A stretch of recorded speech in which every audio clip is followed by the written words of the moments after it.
नमस्कार दोस्तों, हमारे चैनल में आपका हार्दिक स्वागत है। और मैं आज आपको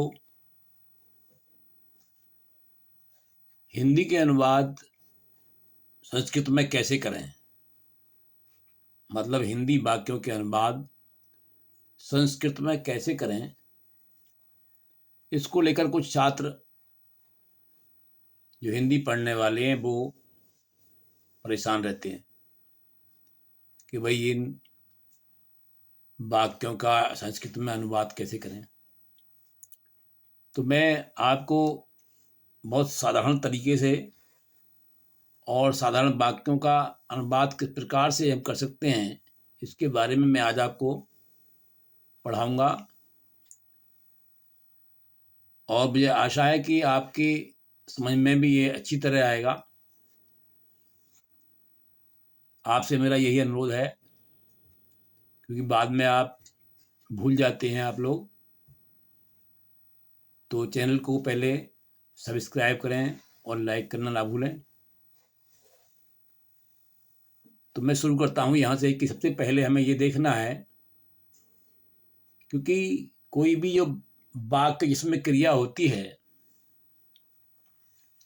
उसमें कर्ता भी होता है। तो सबसे पहले संस्कृत में कर्ताओं को 3 भागों में बांटा गया: प्रथम पुरुष, मध्यम पुरुष और उत्तम पुरुष। प्रथम पुरुष, मध्यम पुरुष, उत्तम पुरुष, कहीं कहीं ये जो है ये प्रथम पुरुष में और उत्तम पुरुष में थोड़ा सा असमंजस हो जाता है कुछ भाइयों को, क्योंकि प्रथम और उत्तम लगभग समान हो जाते हैं। तो यहाँ हम समझने के लिए समझ सकते हैं कि जो प्रथम पुरुष है वह किसी बात का कारण है, और वो बात इन दो व्यक्तियों के बीच में यानी मध्यम पुरुष और उत्तम पुरुष के बीच में होती है। प्रथम पुरुष कुछ कुछ प्रक्रिया करता है, उत्तम पुरुष को पता लगता है और वो मध्यम पुरुष से उसके बारे में बतलाता है। तो कहने का मतलब उत्तम और मध्यम पुरुष के बीच में जो बात होती है वो इस प्रथम पुरुष के बारे में होती है। प्रथम पुरुष इसको इसलिए कहा गया क्योंकि बात के शुरू होने का कारण ही यही है। यदि कोई व्यक्ति कोई कार्य करता है और उसके बारे में कोई कुछ सुन लेता है, तो जो सुनने वाला व्यक्ति अब दूसरे से कहता है, तो जब प्रथम पुरुष ने कुछ किया, कुछ कहा, तभी उत्तम पुरुष ने सुना और मध्यम पुरुष को बताया। तो इस बात का जो कारण बना, इस विवाद का जो कारण बना, वो कौन बना? प्रथम पुरुष बना। तो इसलिए जो कि यहाँ से जो कुछ भी विवाद शुरू हुआ है यहाँ से शुरू हुआ है, तो इसलिए इसको प्रथम पुरुष का दर्जा दिया गया, प्रथम पुरुष की श्रेणी में रखा गया।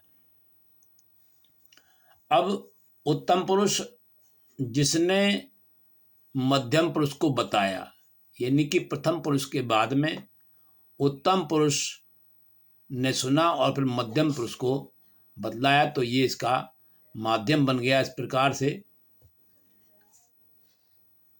तो इसके बाद में हम आगे चलते हैं कि इन प्रथम पुरुष, मध्यम पुरुष और उत्तम पुरुष को फिर 3 और भागों में बांटा गया: एक वचन, द्विवचन और बहुवचन।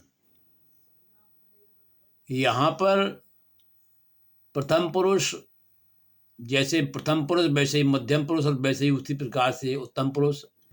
एक वचन में एक, वह, द्विवचन में वे दोनों और बहुवचन में वे सब।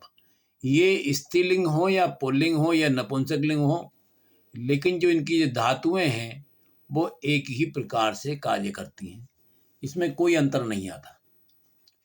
अगर वह जाती है या वह जाता है या कोई नपुंसकलिंग है, जैसे गिरता है, पत्ता गिरता है, वह गिरता है, तब भी उसमें जो है प्रथम पुरुष की धातु का ही प्रयोग होगा। एक है तो एक वचन का, दो हैं तो दो वचन का, द्विवचन का, और बहुत से हैं तो बहुवचन का प्रयोग हम करेंगे। लेकिन ये पुल्लिंग, स्त्रीलिंग और नपुंसकलिंग की समस्या है ये केवल प्रथम पुरुष में रहती है। मध्यम पुरुष या उत्तम पुरुष में इसका कोई मतलब नहीं होता। तो मध्यम पुरुष में आता है तुम दोनों और तुम सब। उत्तम पुरुष में आ जाता है मैं, हम दोनों और हम सब। तो यहाँ साथ साथ मैंने इसकी जो संस्कृत है वो भी दी है। ये पुल्लिंग के लिए सह प्रयोग होगा एक वचन, द्विवचन के लिए ताव प्रयोग होगा और बहुवचन के लिए ते प्रयोग होगा। उसी प्रकार से यहाँ स्त्रीलिंग का एक वचन का सा प्रयोग होगा और द्विवचन के लिए ते और बहुवचन के लिए ता। अगर नपुंसकलिंग है तो वह के लिए तत् प्रयोग होगा, वे दोनों के लिए ते और वे सब के लिए तानी प्रयोग होगा। तो ये रहा आपका प्रथम पुरुष और ये मध्यम पुरुष। तुम एक अकेला, तुम दोनों युवाम, तुम सब यूयम, एक वचन, द्विवचन और बहुवचन। उसी प्रकार से मैं, अहम, हम दोनों, आवाम, हम सब, वयम। तो ये रहा आपका जो हमारे कर्ता हैं उनका परिचय।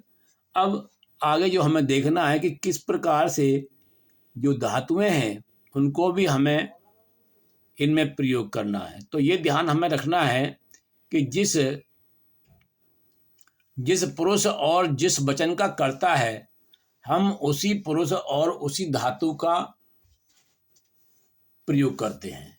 कहने का मतलब ये है कि अगर कर्ता प्रथम पुरुष एक वचन का है तो उसमें प्रथम पुरुष एक वचन की धातु का प्रयोग होगा।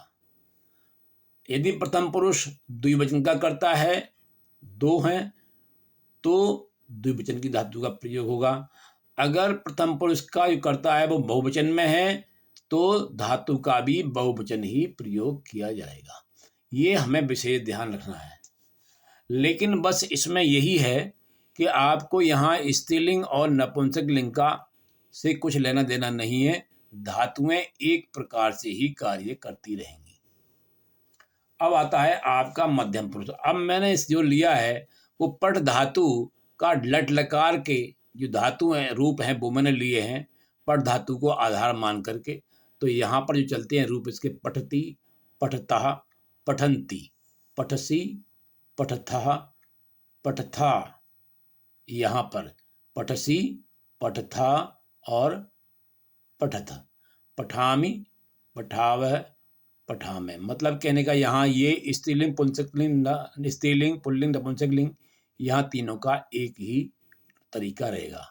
और यहाँ पर जो है मध्यम पुरुष का पठसी, पठता, पठत, उत्तम पुरुष का पठामी, पठावा, पठामे। ये इस तरह से जो है इन धातुओं का प्रयोग होगा। लेकिन ध्यान हमें यही रखना है कि कर्ता जिस पुरुष जिस वचन का कर्ता है उसी पुरुष और उसी वचन की धातु का हमें प्रयोग करना होगा। अब आती है बात कि यहाँ तो चलो हमने पठ धातु ले लिया, अब धातु कोई और भी हो सकती है। धातु हमारी बहुत सी धातुएं हैं, खाद है, पिब है, गच्छ है। ये कुछ मैंने नियम इसके लिखे हैं, कुछ मैंने निर्देश भी लिखा है कि अहम, हम दोनों, हम सब, तुम दोनों, तुम सब, तुम, इनको छोड़ करके सभी कर्ता प्रथम पुरुष के होते हैं। अब इसके आप नियम भी देख लीजिए। कर्ता जिस पुरुष और जिस वचन का होता है उसी पुरुष और उसी वचन की धातु प्रयोग की जाती है। नंबर 2, कर्ता किसी भी लिंग का हो समान धातु रूप का ही प्रयोग होगा प्रथम पुरुष में। उसके बाद उत्तम पुरुष तथा मध्यम पुरुष में लिंग में समस्या नहीं होती, लिंग का कोई मतलब इसमें नहीं रखा जाता। ये आपकी धातुएं हैं पठ, बद, पश्य देखना, गच्छ जाना, पिब पीना, पत गिरना, खाद खाना, धाव दौड़ना, तिष्ठ बैठना, रोद रोना, क्रीड खेलना, पच पकाना, चल चलना, उड्य उड़ना और बह बहना, पाठ्य पढ़ाना। इसके अतिरिक्त और भी बहुत सी धातुएं हैं, तो मैंने कुछ धातुएं ये आपको बताई हैं।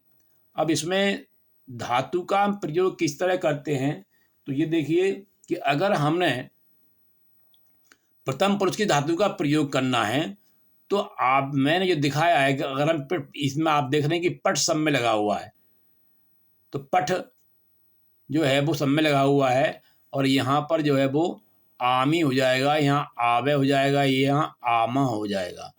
ये सभी धातुएं इसी प्रकार से इसमें जुड़ती रहेंगी। ती ता अंति सी था आमी आव आमा, इस तरह से।